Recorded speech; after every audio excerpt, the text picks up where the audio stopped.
As well as connecting business people to each other, the Rugby Business Network helps rugby-related charities to meet business people. We also run our own Life After Rugby program, which helps pro and ex-pro players for free to transition from pro rugby to business via work placements or jobs, or starting their own businesses. Visit therugbybusinessnetwork.com today and help rugby to help people. This is the 100th episode of the Rugby Business Network Podcast. Thank you for joining us for this special edition where we'll be taking a trip down memory lane and revisiting some of the wonderful moments that we've had with the incredible people we have spoken to along this journey. It has also been exactly a year now since the podcast was created to bring you a bit closer to former professional rugby players who have shared some of their stories from their playing days and how they prepared for and handled their transition from the rugby field and into a business career after retirement.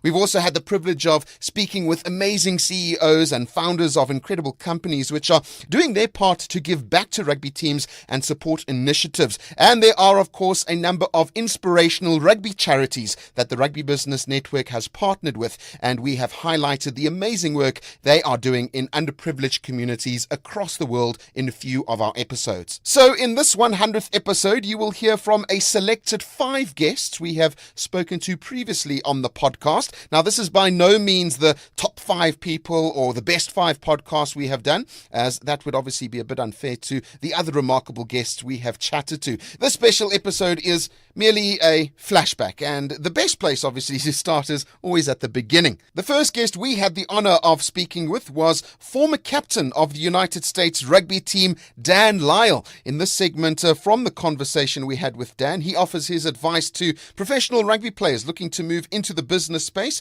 and why he stayed close to rugby organizations following his retirement. Well, I think rugby has a lot of parallels to the military, where there's a lot of men and women that transition from our militaries into civilian life, so transitioning from rugby, back into the real world, if you will, or to the workplace.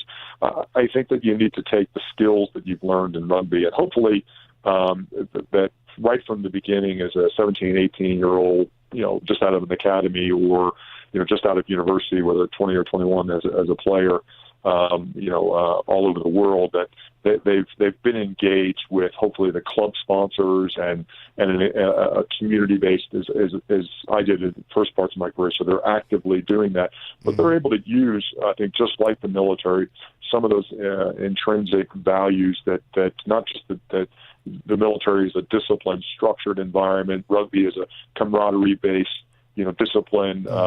Environment that not. I always just say that not one person is going to cure cancer in life. It's going to take a team of oncologists and doctors to do that. So you're used to working in team environments and then subgroups, and then coming out and performing. And if you're used to having your name in the paper every single week with a grade next to it, funnily enough, the real world is actually a little bit easier. You're not being told what you're like every single day of the week, so you're able to, some people take it as I've got to transition my life, and you oftentimes have to go down. You have to go down in pay. You have to go down in structure. But that same kind of learning thought process of being part of a team, if you can do that, and you've been preparing for that, that whether it's from day one or later in your career, that you're going to have to make that transition, and it's going to take a little bit of time to kind of rebuild that, that stature that you might have had as a senior player in a club,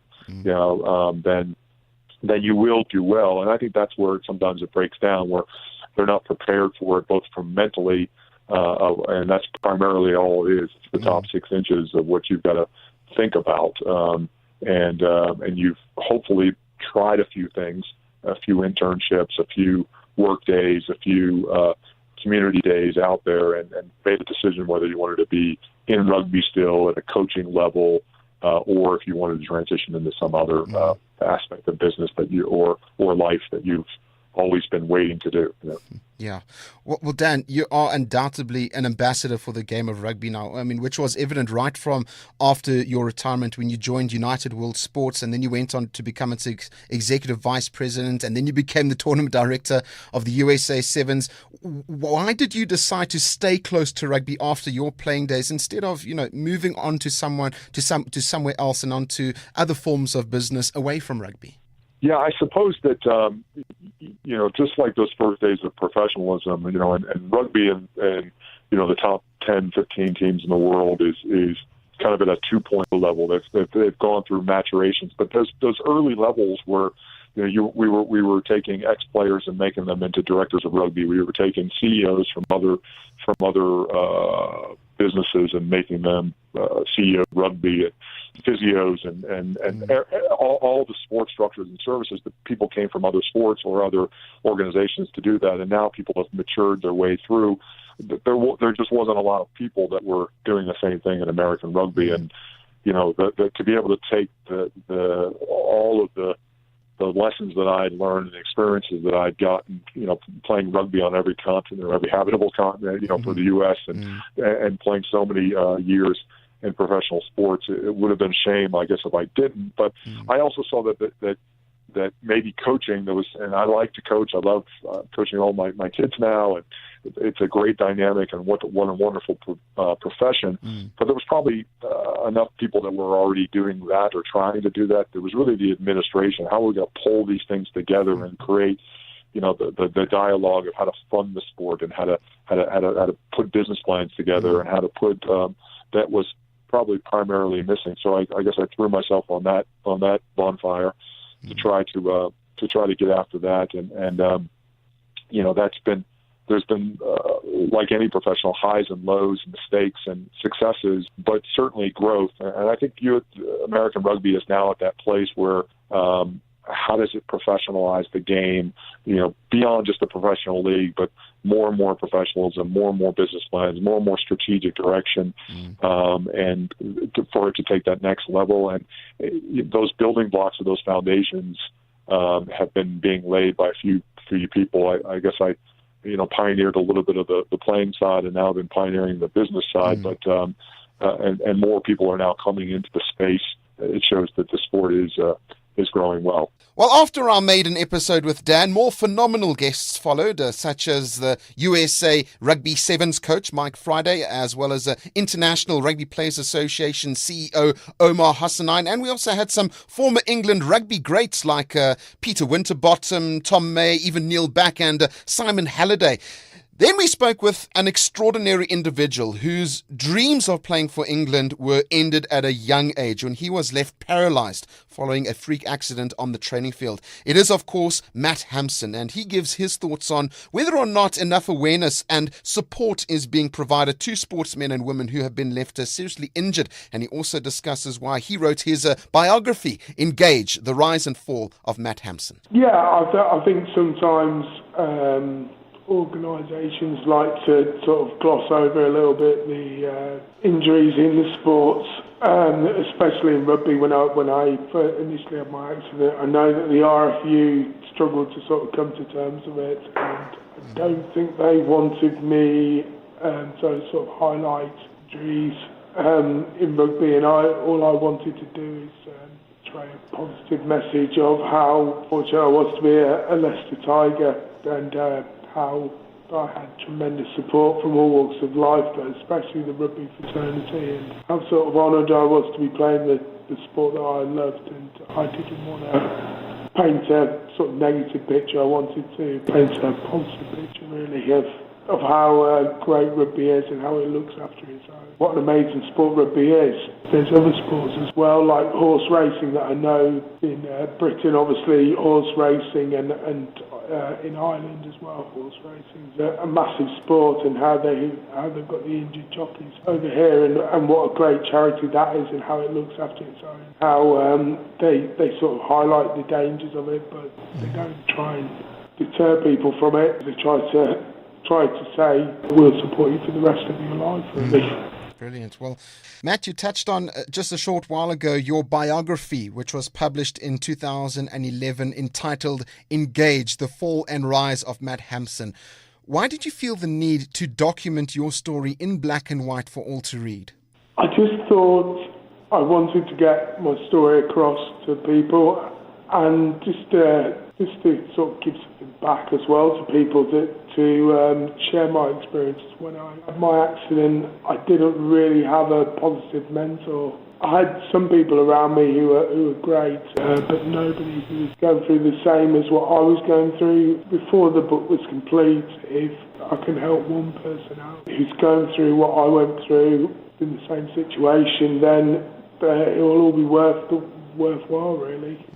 And people to relate to my book and to take something from it is just so important. And really, really pleased that I did the book. It seems like a lifetime ago now. But the message is still there and still strong, that there is dark days that you'll go through in this situation, but there's highs and lows. But I think the highs far outweigh the lows, really. Shortly after speaking with Matt, we had our first female rugby player on the podcast. It was former captain of the England women's rugby team, Catherine Spencer, and she gave her thoughts on the growth of women's sport in the United Kingdom and the difficulties she encountered when developing her very own company, of which she is a CEO of a speakers business called Inspiring Women. You know, we talk about it all the time, with women's sport growing, and just at this moment, we're in a really nice time for women's sport. And as you say, the cricket winning the World Cup, which was fantastic, really great scenes to see that. Women's football doing well, and the coverage they get is great, and their participation numbers are fantastic and growing all the time. And women's rugby's been growing, and you know, I've been able to sort of experience the game over the last 30 years and seen massive growth, undoubtedly. But I think we have a way to go, to be honest. You know, women's football in the FA Cup final last year, I think it had about 30,000 people there watching, and that's, you know, that's unprecedented in the women's rugby game. You know, we're way behind that. So there is investment into women's premiership in England next year. That's the area of the game that we really need to be targeting. Not necessarily improve the quality, but improve the infrastructure, you know, and kind of really try and push those brands and get more people along watching Premiership, you know, and Championship and League Rugby, but specifically more people watching Premiership World Rugby in the women's game. And, you know, around the world it's growing as well. You know, I've been fortunate enough to travel with a charity that I'm involved with, and lots of times over to Africa, and I've also been to India and Mexico, and I've seen women playing rugby and trying to grow the game in their countries. And I think there's more women playing rugby in corners of the world that just wouldn't imagine or wouldn't expect, which is fantastic. You know, it's a sport that should be available and open to all. I think we can still continue to push it a bit more, to be honest. There's great focus on sevens in the women's game, but I think we should be continuing to push 15-a-side rugby as the game that's accessible to all. So, yeah, whilst there have been improvements and there has been growth, there really needs to be a lot more, in my opinion. Well, Catherine, in 2014, you took the exciting and sometimes daunting task of starting up your own business, and you're now the CEO of Inspiring Women. Please tell our listeners what your company does. Yeah, I did, and it was a fairly difficult decision to go from a secure job in a world that I knew, in a rugby world that I knew, with all the security that comes with a full-time employment and pension and sick leave and holiday and a car, to hand my resignation in and not having any of that, not having a car for 6 months. That was challenging.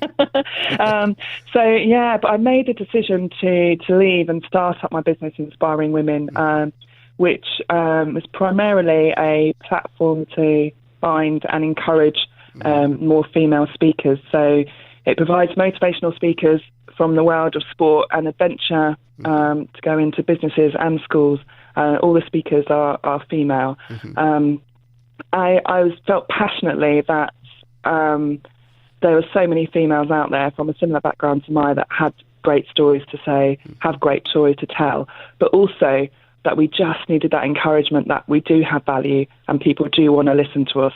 So I felt strongly that there should be a platform there for that. So that was why I started Inspiring Women. And it's been a great couple of years. Hard, tough, I'm not going to deny that, but great couple of years. I've learnt so much, and I've got a fantastic raft of speakers now who are going out and about and speaking to businesses and speaking to schools, and it's such a nice thing to be able to provide. And alongside that, I'm doing a lot of speaking myself, which I'm really enjoying. I love it. And it might be an infant school assembly one day, or it might be a corporate bank in London the next day. And it's so nice, that kind of transfer from sport into businesses. There's so many shared messages. So that's what Inspiring Women is, and it's growing sort of slowly and steadily every day, and looking at different projects, mentoring projects, and also at the moment looking to work across a number of schools, helping young women to develop confidence. I think that's such a big thing and a key thing. If we can sort of sometimes be more confident and put our hands up a little bit more often, and see the value in ourselves, we can make some fantastic changes, I think, for ourselves and for our communities as well.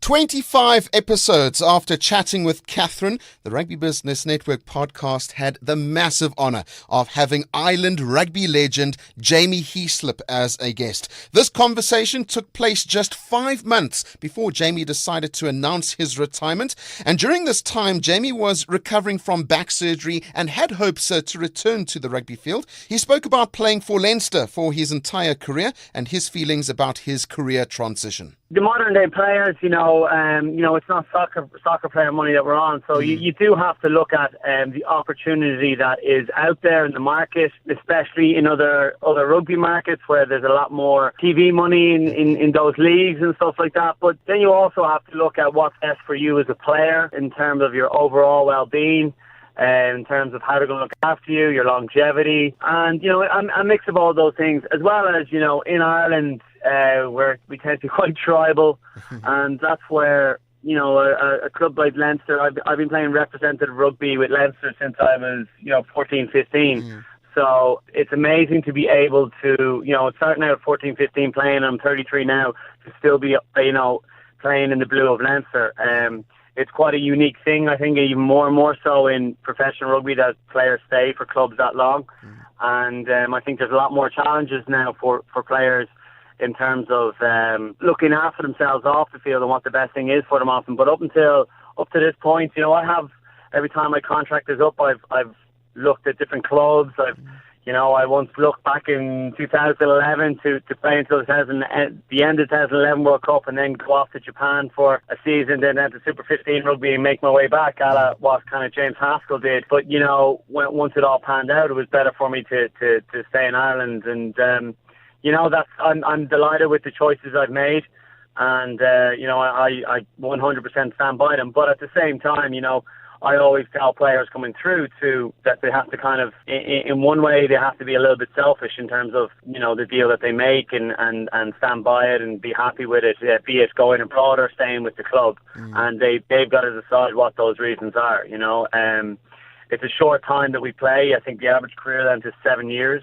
In Ireland, there's only 6% of players who've had a career of 12 years or more.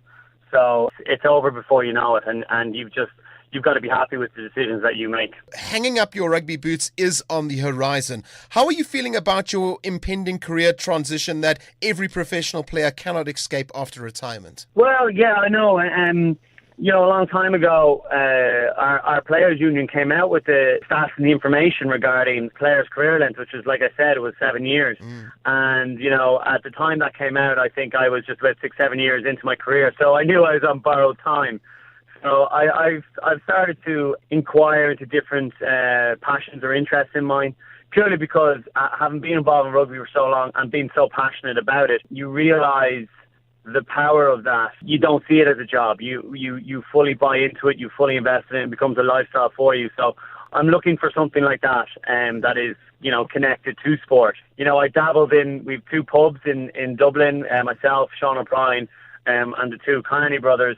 And I've also invested in different other companies. Another one that's involved in sport is one called Kitman Labs, which is an injury prevention software, which is actually used in South Africa, used in the UK, used all over the world in various different sports. So I've diversified a little bit, and hopefully they go well. But my passion is definitely the business of sport and the rugby business itself. So it's a relatively young sport, and I think players like myself who have a lot of experience in professional rugby, who have an interest in it, are looking to get back into it because it's such a young sport, and they're looking for people who have that mix of experience in the actual game and who can apply themselves and learn the business side of the sport and kind of mix those two skills, those hard skills and soft skills that they've acquired over the years. But when that day comes, it'll be a challenge. The transition will be a challenge, but it'll be an exciting opportunity. If you have the kind of a growth mindset as opposed to a fixed mindset, I think those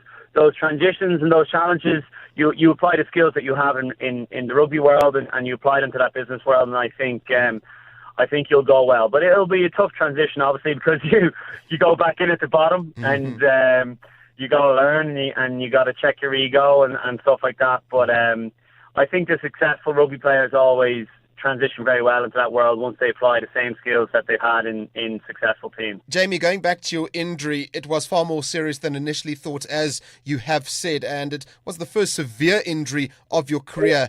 Has it at all made you reevaluate your time spent in preparing for life after rugby to make sure that you're completely ready for your transition? Well, I don't think anyone's ever completely ready for a transition.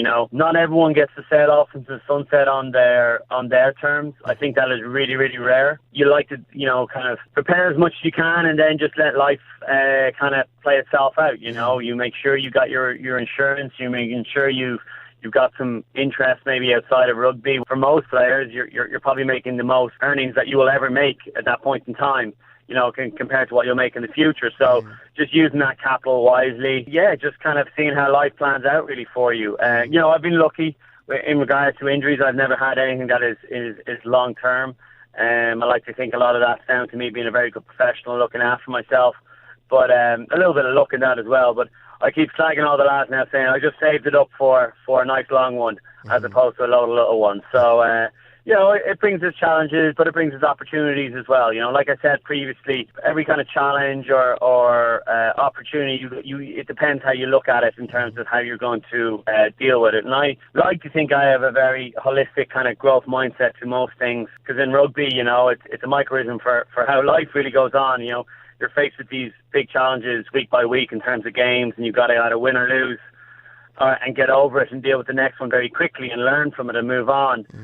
Sometimes that's harder than others when you get harder losses than others, or you might get wins that kind of mask some things in there as well. So you just approach an injury like you do a game, and you just keep moving forward and trying to make the most of your current situation. Well, our episode with Jamie was round about the halfway mark of our podcast series, which then gathered momentum as we had more wonderful conversations with the founder and CEO at the Rugby Players Association, Damien Hopley, as well as World Rugby CEO Brett Gosper, former England captain Lawrence Dallaglio, and even president of the Barbarian Football Club, Mickey Steele-Bodger, just to mention a few. And then we had Richard Parkes as our guest.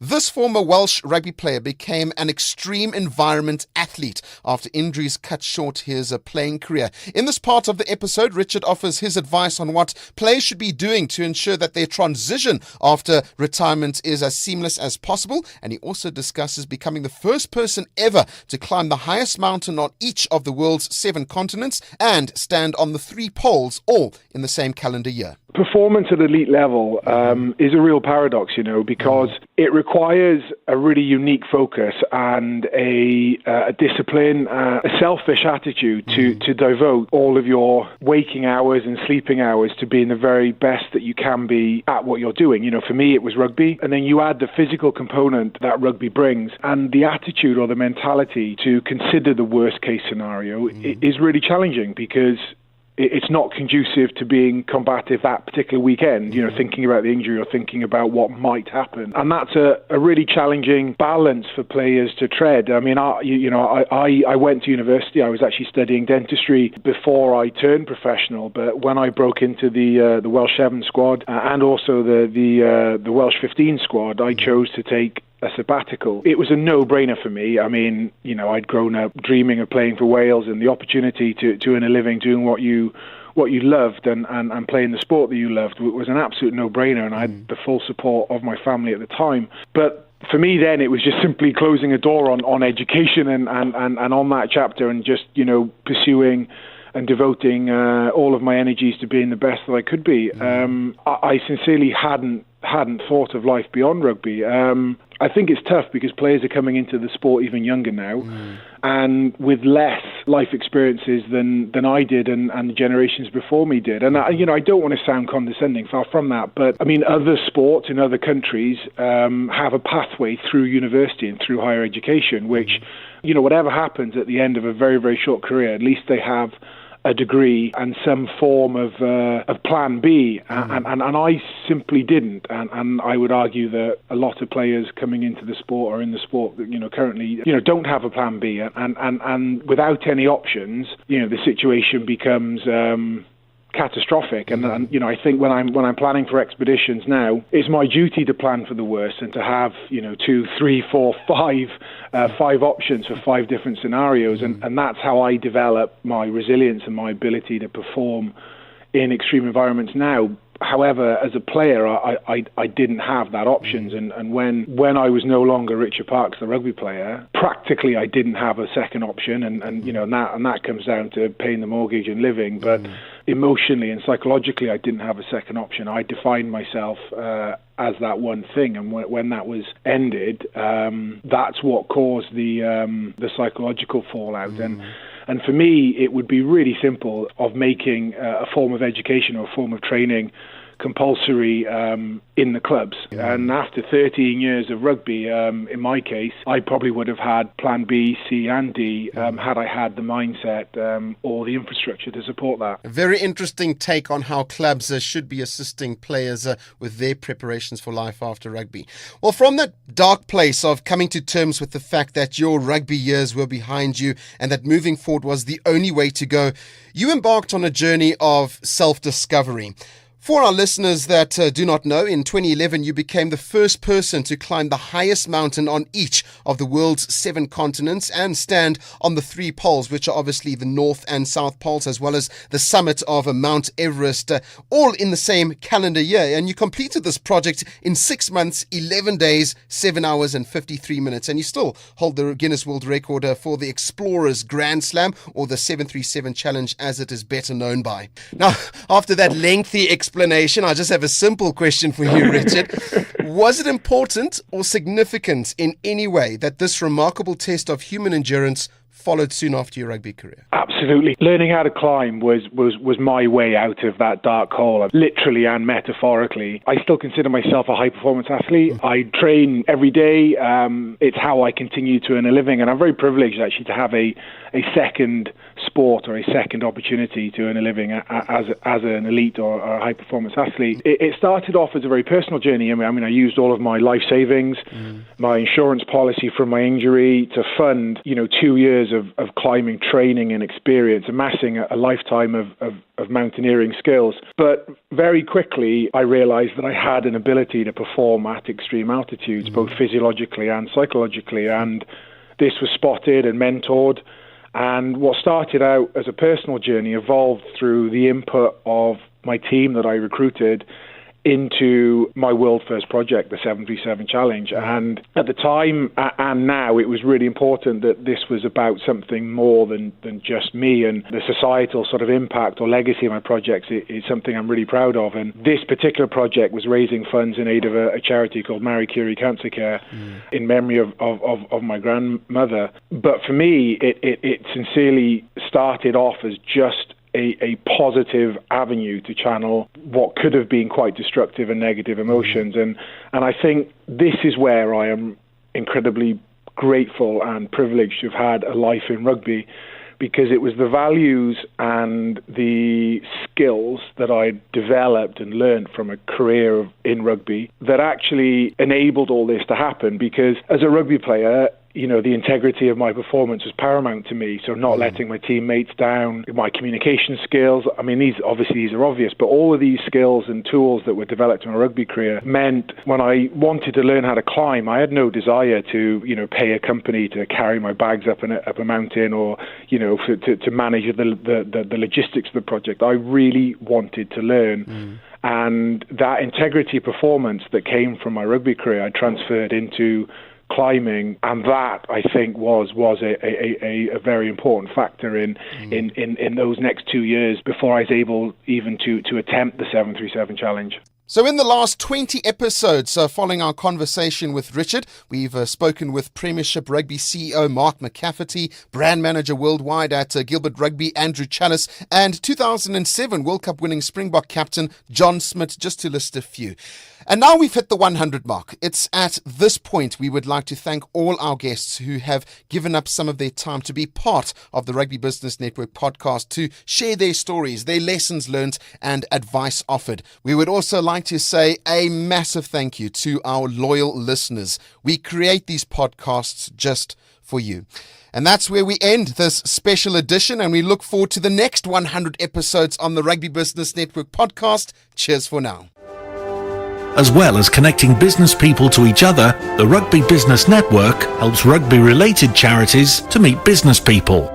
We also run our own Life After Rugby program, which helps pro and ex-pro players for free to transition from pro rugby to business via work placements or jobs, or starting their own businesses. Visit therugbybusinessnetwork.com today and help rugby to help people.